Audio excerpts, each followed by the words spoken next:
అమ్మవారు మానసాదేవి అనే నిర్ధారణ ఎట్లా అంటే కరీంనగర్లో శ్రీనివాస శర్మ అని ఆయన మనకు పోషమ్మను ప్రతిష్ఠ చేసిన గారు ఇక్కడికి వచ్చి రోడ్డు మీద ఉన్నాడు, కారులో కూర్చున్నాడు, చిన్నపిల్లలను పంపిండి ఇక్కడికి. ఆయన ఒక స్పృహ కోల్పోయింది ఇక్కడికి. 5 నిమిషాలు స్పృహ కోల్పోయి ఇక్కడ ఏదో జరుగుతుందని వచ్చి అమ్మవారిని చూడంగానే ఆయనకు టక్మని చెప్పేసాడు. అది మానసాదేవి అమ్మవారు చెప్పిందా మరి ఎట్లా కానీ మొత్తం అయితే మానసాదేవి అమ్మవారు ఇక్కడ ఎక్కడ లేదు, మీరు కనుక ఆలయం కట్టుకుంటే ఎక్కడికో వెళ్ళిపోతుందని చెప్పాడు.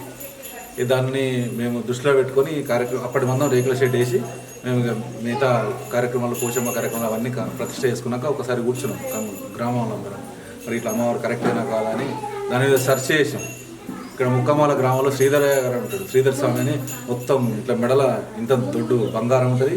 ఆయన దగ్గర పోవాలంటే 10,000 బట్ పర్మిషన్ తీసుకోవాలంటే ఆయన మాకు ఎందుకో పోగానే మాకు పట్టుకుని రమ్మన్నాడు. 20 మంది మేము ఉన్నాం కార్లు తీసుకొని. ఇక్కడ ముక్కమాల 700 కిలోమీటర్లు. ఆయన దగ్గరికి పోతే ఆయన అమ్మవారు స్వయంభూ అమ్మవారు కరెక్టే అమ్మే మానసాదేవి, మాది స్వయంభూ కాదు, నేను తీసుకొచ్చుకొని పెట్టుకున్నా కానీ మీది స్వయంభూ అమ్మవారు చాలా ప్రకాశవంతంగా ఉంది, ప్రతిష్టకు రమ్మన్నాను. ప్రతిష్టకు రమ్మంటే 8 లక్షలు అడిగింది. మాకు గుడి కడదామంటే 20 రూపాయలు లేవు అనే ఉద్దేశంగా అప్పటికే మేము 3 లక్షలు ఇస్తాము ధైర్యం చేసి. నాకు రాదు, వీలు కాదు, మీరు వేరే వాళ్ళతో చేసుకోవాలంటే సరే మేము వచ్చినాం. ఒక 2 ఇయర్స్ తర్వాత 1 ఇయర్ తర్వాత స్టార్ట్ చేసినాం కన్స్ట్రక్షన్. పూర్తి దాని వివరాలు తెలుసుకొని ఈ విగ్రహాలు ఎప్పటి అన్నది కూడా పురావస్తు వాళ్ళను తెప్పించి చూపిస్తే వాళ్ళు 800 సంవత్సరాల కింద విగ్రహాలు అన్నది.